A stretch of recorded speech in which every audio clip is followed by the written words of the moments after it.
Hello everyone, मैं Pradeep sir. आज का जो हमारा लेक्चर है वो इलेक्ट्रिकल इंजीनियरिंग के फाइनल ईयर के बच्चों का है, मतलब 6 सेमेस्टर वालों के लिए है। और सब्जेक्ट है utilisation of electrical energy.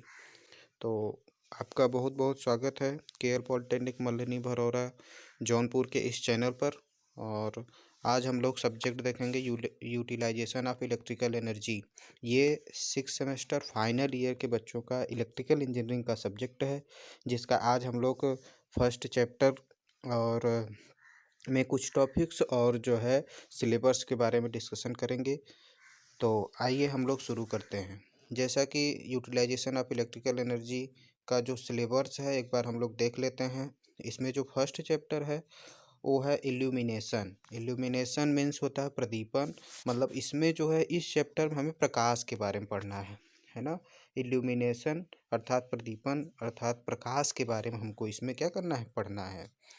Main things, प्रकाश क्या होता है, कैसे चलता है, इसकी क्या क्या प्रकृति होती है, इन सब चीज़ों के बारे में इसमें हम लोग देखेंगे।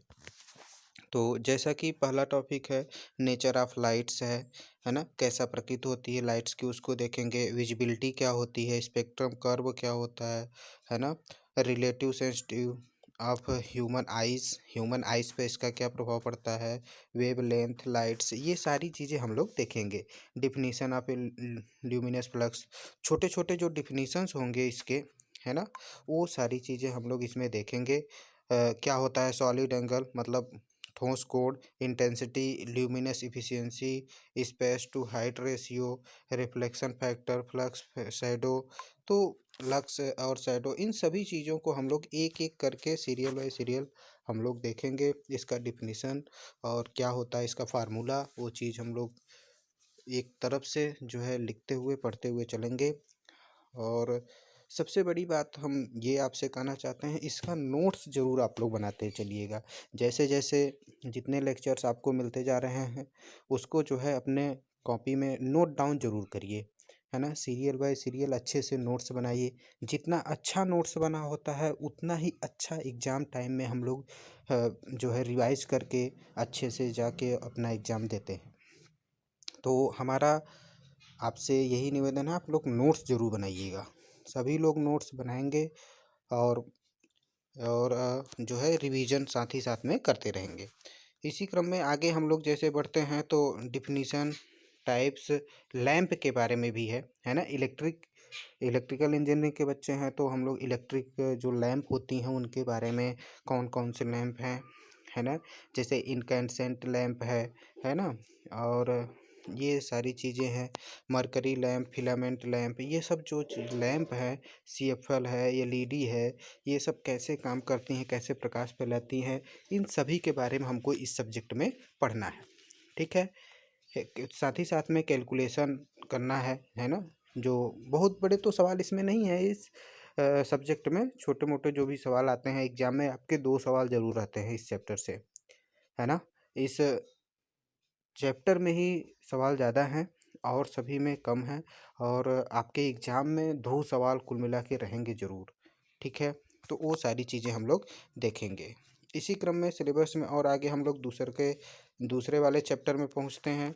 दूसरे वाले चैप्टर में देखेंगे कि इलेक्ट्रिक हीटिंग एंड वेल्डिंग, मतलब इस चैप्टर में हमको इलेक्ट्रिक विधि द्वारा कैसे हीट उत्पन्न की जा सकती है और कैसे वेल्डिंग की जाती है, इसके बारे में इसमें बताया गया है ना।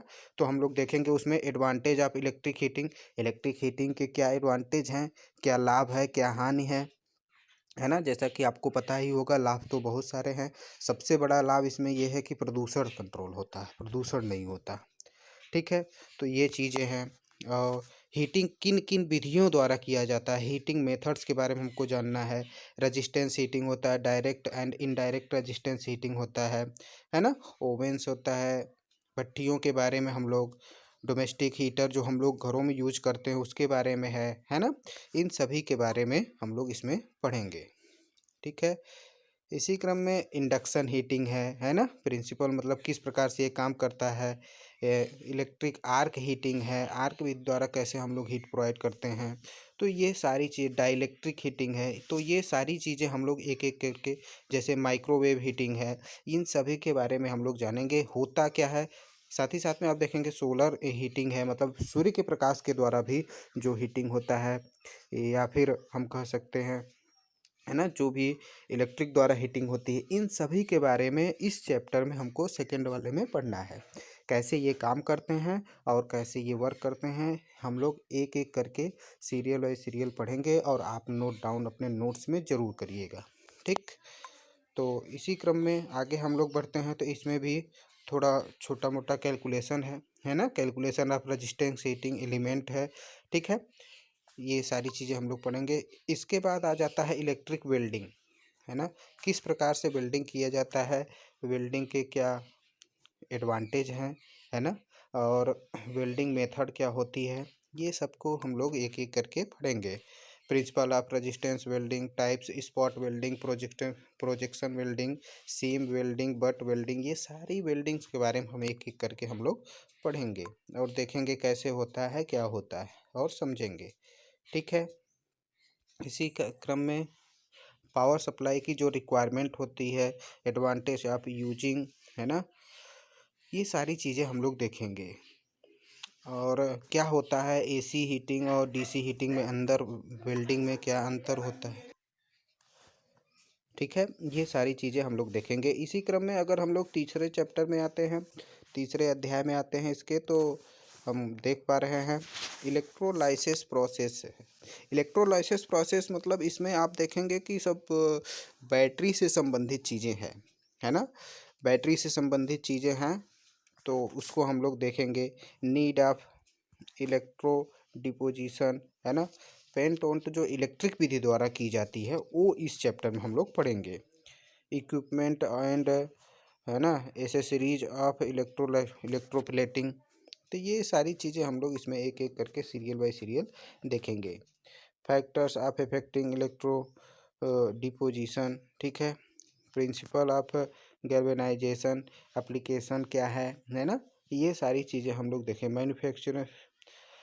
Manufacture of chemical by electrolytic process, तो ये सारी चीज़ें हम लोग तीसरे चैप्टर में देखेंगे। तीसरा चैप्टर कुल मिला के इलेक्ट्रोलाइसिस के बारे में है, बैटरी से संबंधित चीज़ें इसमें हम लोग देखेंगे। इसी क्रम में जो चौथा चैप्टर है उसमें आप देखेंगे electrical circuit and electrical circuits used in refrigerator, तो रेफ्रिजरेटर में कैसे इलेक्ट्रिकल सर्किट बना होता है, क्या होता है। एयर कंडीशनर के बारे में, वाटर कूलर, इन तीनों में से मैं बता दे रहा हूँ आपके एग्ज़ाम में एक फिक्स आता है। इन तीनों में से आपके एग्ज़ाम में एक 5 नंबर का फिक्स रहता है और हर बार आता है। तो आप इन तीनों को बहुत अच्छे तरीके से पढ़िएगा। इसका हम लोग प्रिंसिपल ऑफ एयर कंडीशनर, ये सब सारी चीज़ें देखेंगे। Refrigerator, air cooler, water cooler, इन तीनों में से मैं बता दूं आपको एक ज़रूर आता है लिखने के लिए, आपके एग्ज़ाम में फिक्स रहता है। ठीक है, तो इसको आप लोग ध्यानपूर्वक देखिएगा। ठीक है, अब इसी क्रम में हम लोग अगले चैप्टर में जब पाँचवें में पहुंचते हैं, तो इलेक्ट्रिक ड्राइव्स है। कुल मिला के आप देख सकते हैं आप में कितने 6 चैप्टर हैं। ठीक है, कुल मिला के कितने हैं, 6 चैप्टर हैं, जिसमें पाँचवें में देख लेते हैं क्या क्या हमको पढ़ना है। इलेक्ट्रिक ड्राइव्स के बारे में पढ़ना है, मतलब इलेक्ट्रिक विधि द्वारा जो हम लोग रेलवे चलती है या कोई भी इंजन इलेक्ट्रिक द्वारा जो चलती है, उसके बारे में इस चैप्टर में पढ़ना है। इलेक्ट्रिक ड्राइव्स के बारे में इसमें पढ़ना है ना। क्या होता है, एडवांटेज क्या है इलेक्ट्रिक ड्राइव्स के, है ना, और मैकेनिकल लोड कैसे दिया जाता है, टाइप ऑफ मोटर कौन सा यूज होता है इसमें। ठीक है, इलेक्ट्रिक ड्राइव्स में general idea about the method of power transfer bye direct coupling by using, है ना, ये सारी चीज़ें हम लोग इसमें डिवाइस देखेंगे सीरियल बाय सीरियल करके। Selection of drives for application such as, ठीक है, जनरल वर्कशॉप, टेक्सटाइल में, है ना, इलेक्ट्रिक ड्राइव्स के बारे में टेक्सटाइल और पेपर मिल्स में, स्टील मिल्स में, प्रिंटिंग प्रेस में, क्रेन में, है ना, हाइस्ट में, लिफ्ट में, किस प्रकार से हम लोग इलेक्ट्रिक का यूज करके कार्य को करते हैं, है ना, चलाते हैं, ये सारी चीज़ें हम लोग इसमें देखने वाले हैं 5वें वाले चैप्टर में। और उसी क्रम में लास्ट में जो छठा चैप्टर है, जैसा कि हमने आपको बताया आपके में लास्ट छठा चैप्टर है, तो जो लास्ट का हमारा 6वां चैप्टर है, 6 चैप्टर है, उसमें इलेक्ट्रिक ट्रैक्शन के बारे में है। मतलब जो रेलवे सिस्टम हमारा चलता है इलेक्ट्रिक विधि द्वारा, उसके बारे में हमको इसमें पढ़ना है। एडवांटेज ऑफ इलेक्ट्रिक ट्रैक्शन पढ़ना है। फिर डीसी एसी में कैसे कंपैरिजन करेंगे हम लोग, डीसी वाला अच्छा होता है कि एसी वाला अच्छा होता है ना। ग्रामीण एरिया में, सब अर्बन अर्बन एरिया में क्या अच्छा है क्या खराब है, इसके बारे में हमको इस चैप्टर में पढ़ना है, 6वें चैप्टर में। ठीक है। डिफरेंट एसेसरीज फॉर ट्रैक, है ना, इलेक्ट्रिफिकेशन, तो ये सारी चीज़ें हमको पढ़ना है। इलेक्ट्रिक ब्लॉक डायग्राम हम लोग इलेक्ट्रिक टाइप्स का रेलवे का पढ़ेंगे। ठीक है, कैसे काम करता है ये इसमें हम लोग सीखेंगे। और पावर सप्लाई अरेंजमेंट के बारे में सीखेंगे कि कैसे पावर सप्लाई का अरेंजमेंट इसमें किया जाता है। ठीक है, ये सारी चीज़ें हम लोग इसमें देखेंगे। Introduction to EMU and metro railway में कैसे इलेक्ट्रिक का यूज किया जाता है ना। ट्रेन लाइटिंग स्कीम कैसे होती है, लाइटिंग जो होती है ट्रेन की वो कैसे काम करता है, ये सारी चीज़ें हम लोग एक एक करके देखेंगे। ठीक है, तो ये कुल मिला के आपके में 6 चैप्टर थे, और 6 को हम लोग एक एक करके सीरियल बाय सीरियल देखेंगे।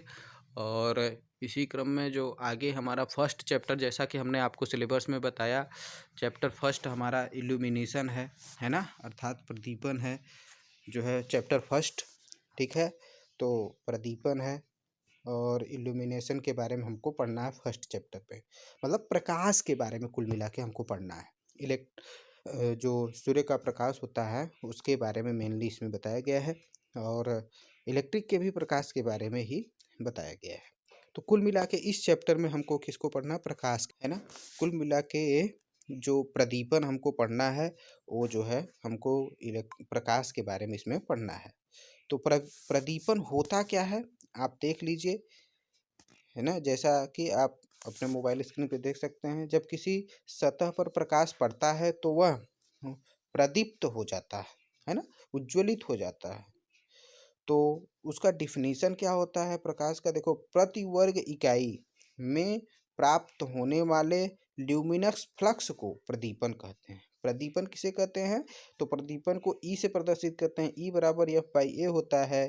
तो इसका डिफिनीशन कैसे कहेंगे, प्रति इकाई, एकांक, एरिया कितना मान लेते हैं, 1 ल्यूमन प्रति मीटर स्क्वायर हम लोग एरिया मान लेते हैं। तो उसको प्रति वर्ग इकाई में प्राप्त होने वाले ल्यूमिनस फ्लक्स, है ना, ल्यूमिनस फ्लक्स एफ, फ्लक्स को प्रदीपन कहते हैं, जिसे कैपिटल ई से प्रदर्शित करते हैं। इसका मात्रक क्या होता है, ल्यूमेन प्रति मीटर स्क्वायर। आपके एग्जाम में जो एक क्वेश्चन रहता है वो रहेगा कि निम्नलिखित को परिभाषित कीजिए, उसमें 5 ठो रहेगा ABCD करके, और पांचों को आप करेंगे, 5 नंबर का रहता है। तो छोटे छोटे जो डिफिनीशन होते हैं ये बिल्कुल आपको 5 नंबर के आते हैं आपके एग्जाम में, तो इसको ध्यानपूर्वक पढ़िएगा, है ना। और बहुत ही सरल है, बस इसका फार्मूला आप याद कर लीजिए। ई बराबर क्या होता है, एफ बाई ए, प्रदीपन का। ठीक है, तो हम लोग डिफिनीशन इसी से बना सकते हैं। एरिया को हम लोग 1 ल्यूमेन प्रति मीटर स्क्वायर मान लेते हैं, तो क्या कहेंगे, प्रति वर्ग इकाई, है ना, एरिया है, तो प्रति वर्ग इकाई में प्राप्त होने वाले ल्यूमिनस फ्लक्स को प्रदीपन कहते हैं। इसे ई से प्रदर्शित करते हैं, और इसका जो मात्रक होता है ल्यूमन प्रति मीटर स्क्वायर होता है ना।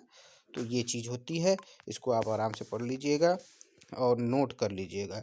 ई हम जहाँ, जैसा कि यहाँ पे आपको बताया भी गया है, ई क्या होता है, इल्यूमिनेशन, प्रदीपन, और एफ क्या है, ल्यूमिनस फ्लक्स है, ए क्या है, एरिया इन मीटर स्क्वायर में है।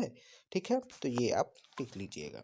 ठीक, इसी क्रम में हम लोग अगर आगे बढ़ते हैं तो प्रकाश, लाइट के बारे में हमको जानना है कि लाइट क्या होती है।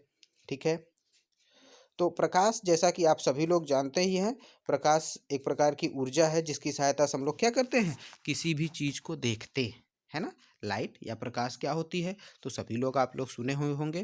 तो यह क्या होती है, यह एक ऊष्मा ऊर्जा का एक ऐसा रूप होता है जिसके द्वारा एक निश्चित मान तक जीव जंतुओं को दृश्यता प्राप्त होती है। मतलब किसी वस्तु को देखने में क्या होती है, सहायता प्रदान होती है, वह क्या कहलाता है, प्रकाश कहलाता है। ठीक है, तो ये चीज़ें हैं। प्रकाश क्या होता है, तो आप लोग जैसे कि क्लास 10th में ही पढ़े होंगे, है ना, कि प्रकाश एक प्रकार की ऊर्जा है जिसकी सहायता से हम लोग किसी भी वस्तु को देख सकते हैं। तो वही चीज़ यहाँ भी लिखा गया है ना। यह ऊष्मा ऊर्जा का एक ऐसा रूप होता है जिसके द्वारा एक निश्चित मान तक जीव जंतुओं को दृश्यता प्राप्त होती है, मतलब कोई भी चीज़ हमको दिखाई देती है। यह जो कार्य करता है उसे क्या कहते हैं, प्रकाश कहलाता है वह। ठीक है, तो ये सबसे मोस्ट इम्पॉर्टेंट ये चीज़ है, और ये आपके एग्जाम में आता है कि प्रकाश की प्रकृति क्या होती है, लाइट एक्चुअल में होता क्या है ना। उसको पॉइंट बाय पॉइंट हमने समझाया है, आप ध्यान से समझिए, और ये बड़ा ही इम्पोर्टेंट है, ये आपके एग्जाम में आता है। ठीक है, तो नेचर ऑफ लाइट्स, और यह आपका पहला टॉपिक है सिलेबस के हिसाब से। ठीक है, तो इसको ध्यान से देखिए। तो इसको हम पॉइंट बाय पॉइंट आपको समझा रहे हैं, समझिए कि प्रकाश क्या होता है। प्रकाश एक निश्चित विकिरण ऊर्जा होता है, ठीक है, जो हमारे नेत्रों पर दृष्टि के संवेदना उत्पन्न करता है, मतलब देखने के लिए हमको क्या करता है, कोई भी वस्तु होता है उसको हम लोग को देखने में यह सहायता प्रदान करता है, कौन, प्रकाश। ठीक है, और आगे क्या कह रहा है, दूसरा पॉइंट देखते हैं। प्रकाश के छोटे छोटे कण जो होते हैं वो फोटान के क्वांटा, फोटान या क्वांटा कहते हैं। जो प्रकाश होता है, जैसे आपका दरवाज़ा हो या खिड़की हो, रोशनदान हो, उसमें से जब सूर्य का प्रकाश आता है तो आप देखेंगे उसमें जो है छोटे छोटे कण निकलते रहते, मतलब दिखते हैं हमको चलते हुए। तो वो जो कण होते हैं जो प्रकाश के माध्यम से आते हैं, वो क्या होते हैं, फोटान के बंडल होते हैं। वो फोटान के कण होते हैं जिसकी सहायता से हम लोग किसी भी वस्तु पे जब वो पढ़ते हैं तो प्रज्वलित होते हैं, मतलब कि उजाला फैलाते हैं और हमको वो चीज़ दिखाई देती है। ठीक है, तो वो जो प्रकाश चलता है वो फोटान के बंडल के रूप में चलता है, जैसा कि हमको दूसरे पॉइंट से पता चल रहा है। ठीक है, इसी क्रम में तीसरा पॉइंट जो है, प्रकाश की किरणें वैद्युत चुंबकीय तरंगों के रूप में गमन करती हैं। जो प्रकाश की तरंगे होते हैं वो किस प्रकार से गमन करती हैं, जिस प्रकार से विद्युत चुंबकीय तरंगे गमन करती हैं, चलती हैं, उसी प्रकार से आपकी प्रकाश की जो किरणें होती हैं, फोटान के जो कण होते हैं, बंडल होते हैं, वह भी चलते हैं। ठीक है, इनको विद्युत चुंबकीय तरंगे भी कह सकते हैं आप। ठीक है, चौथा पॉइंट आइए समझते हैं। चौथा पॉइंट क्या है, प्रकाश दोनों माध्यमों में गमन कर सकता है। दोनों माध्यम मतलब कोई माध्यम हो उसमें भी जा सकता है, और साथ ही साथ में निर्वात में भी ये चल सकता है प्रकाश। ठीक है, तो इसी क्रम में पांचवा जो हमारा है पॉइंट वह है, निर्वात में प्रकाश की चाल 3 × 10⁸ मीटर प्रति सेकंड होती है ना। प्रकाश की जो चाल होती है निर्वात माध्यम में, जहाँ पे कोई माध्यम नहीं होती है, वहाँ पे कितना होता है, 3 × 10⁸ मीटर प्रति सेकंड।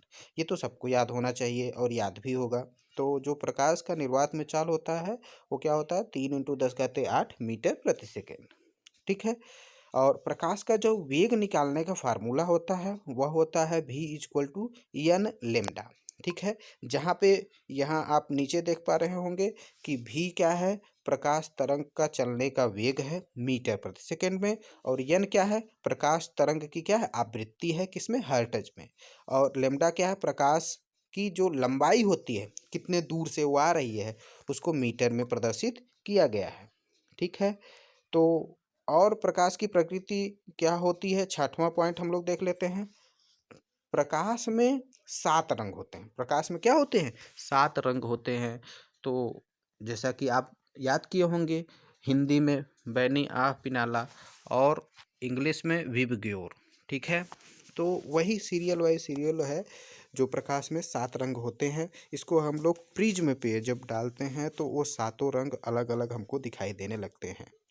ठीक है, इसी क्रम में अगर हम लोग सातवां पॉइंट देखते हैं, प्रकाश की क्या प्रकृति होती है, तो प्रकाश ऊर्जा का एक रूप होता है ना। प्रकाश क्या होता है, एक प्रकार का ऊर्जा का ही रूप होता है, जैसा कि हमने आपको पहले भी बताया कि प्रकाश एक प्रकार की ऊर्जा होती है जिसकी सहायता से हम लोग किसी भी वस्तु को देख सकते हैं, है ना। तो ऐसे पिंड से विकीर्ण होता है जिसका तापमान क्या होता है, अधिक होती है। जैसे सूर्य है, उसका टेम्परेचर कितना हाई होता है, तो उससे क्या होती है, प्रकाशीय ऊर्जा हमको प्राप्त होती है। वही चीज़ ये 7वां पॉइंट कह रहा है। ठीक है।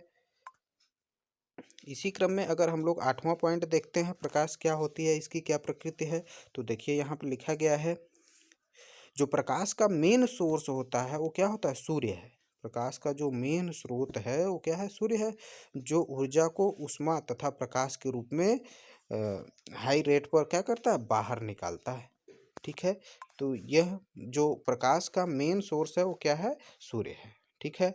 इसी क्रम में अगर हम लोग 9वां पॉइंट देखते हैं कि प्रकाश क्या होता है, तो 9वां देखेंगे, जो 5 × 10⁻22 हार्स पावर के बराबर होता है। प्रकाश जो सूर्य से निकलता है उसका मान जो होता है 5 × 10⁻22 हार्स पावर के बराबर होता है, जिसका लगभग 40% ऊर्जा प्रकाश के रूप में पृथ्वी पर आती है। केवल केवल जो सूर्य का ऊर्जा होता है उसका केवल 40% ही हमारे पृथ्वी पर पहुंच पाता है। सोचो, अगर और अधिक 50% या 60% पहुँचे, 40% ही पहुँचता है, फिर भी कितना टेम्परेचर हाई होता है ना। गर्मी के दिनों में कितना गर्मी लगता है। अगर ओजोन का परत न हो तो सोच सकते हो क्या हालत होगी। सभी पृथ्वी पर जितने जीव जंतु हैं सब जल जाएंगे। तो इसलिए ओजोन का परत जो है होना बहुत ज़रूरी है, जिसके कारण ही 40% ही ऊर्जा हमारा सूर्य से नीचे आ पाती है। ठीक है। इसी क्रम में अगर आगे हम लोग बढ़ते हैं, 10वां प्रकाश की प्रकृति का पॉइंट देखते हैं, तो प्रकाश का रंग तरंगदैर्ध्य आवृत्ति पर निर्भर करता है। जो प्रकाश होती है उसका जो रंग होता है, कलर होता है, वह किन किन चीज़ों पे डिपेंड करता है, तो वह तरंगदैर्ध्य और आवृत्ति पर निर्भर करता है। उसी से ये डिफाइंड होता है सातों रंग। जैसा कि हमने बताया आपको, अंग्रेजी में आप लोग क्या याद किए होंगे, विबग्योर, और हिंदी में आप लोग उसका सीरियल कैसे याद करते हैं, तो बैनी आह पिनाला। ठीक है। तो ये चीज़ें हैं। और इसी क्रम में अगर हम लोग 11वां पॉइंट देखते हैं कि प्रकाश की प्रकृति क्या होती है, तो आप देखेंगे, प्रकाश अनुप्रस्थ तरंग होती है ना। तरंगे दो प्रकार के, एक अनुप्रस्थ तरंगे, एक अनुदैर्ध्य तरंगे। तो जो प्रकाश होती है वह कैसी होती है, अनुप्रस्थ तरंग होती है। ठीक है। इसी क्रम में अगर हम लोग आगे बढ़ते हैं, तो जो प्रकाश होता है, प्रकाश में परावर्तन होता है ना। प्रकाश किसी पे पड़ के फिर लौट के भी आती है। तो यह क्या होता है, प्रकाश क्या होती है, एक प्रकार के प्रकाश में परावर्तन होता है। प्रकाश में अपवर्तन भी होता है। अपवर्तन मतलब टकराने के बाद भी उस पारों चला जाए, तो अपवर्तन भी होता है। ठीक है। प्रकाश में व्यतिकरण भी होता है, 14वां पॉइंट जैसा कि आप देख सकते हैं, है ना। 14 पॉइंट क्या है, प्रकाश में व्यतिकरण भी होता है। 15 पॉइंट क्या है, प्रकाश में वर्ण विक्षेपण भी होता है। ठीक है। और 16 पॉइंट क्या है, प्रकाश सरल सीधी रेखा में चलता है। तो ये प्रकाश की जो हमने 16 पॉइंट आपको बताए हैं, कम से कम आप अपने एग्जाम में 5 नंबर का ये आएगा, तो आपको 10 पॉइंट कम से कम अच्छे से, है ना, लिखना पड़ेगा, तभी जाके आपका 10 जो है 5 नंबर के लिए आप एलिजिबल होंगे। तो ये प्रकाश की क्या थी, प्रकृति थी। ठीक है। मोस्ट इम्पॉर्टेंट टॉपिक है, प्रकाश होता क्या है, प्रकाश कैसे गमन करता है, क्या करता है, ये सारी चीज़ें इस पॉइंट बाई पॉइंट हमने आपको समझाने की कोशिश की, और आशा करते हैं आपको समझ में आ गया होगा। और इसका नोट्स जरूर बना लीजिएगा, फर्स्ट चैप्टर से आज ही से आप लोग नोट्स इसका बनाना शुरू कर दीजिएगा। और जैसा कि हमने आपको सिलेबस दिखा दिया, आपके में कुल कितने चैप्टर हैं, तो 6 चैप्टर हैं। 6 को हम लोग सीरियल बाय सीरियल एक एक करके पढ़ेंगे। तो ये जो आज फर्स्ट चैप्टर का ये हमारा जो फर्स्ट लेक्चर था, ये यहाँ तक हमने प्रकाश के बारे में पढ़ा, और आपको साथ ही साथ में हमने सिलेबस के बारे में भी बताया। तो आज के लिए बस इतना ही, और मिलते हैं नेक्स्ट वाले लेक्चर में। नेक्स्ट लेक्चर में हम लोग इसके आगे पढ़ेंगे इसी क्रम में, है ना, प्रकाश के ही बारे में। जैसा कि सिलेबस भी हमने आपको दिखा दिया है, तो नेक्स्ट टॉपिक जो होगा उसको हम लोग नेक्स्ट लेक्चर में पढ़ेंगे, और आप लोग मन लगा के पढ़िएगा। ठीक है। और साथ ही साथ में नोट्स ज़रूर बनाइएगा। बहुत बहुत धन्यवाद।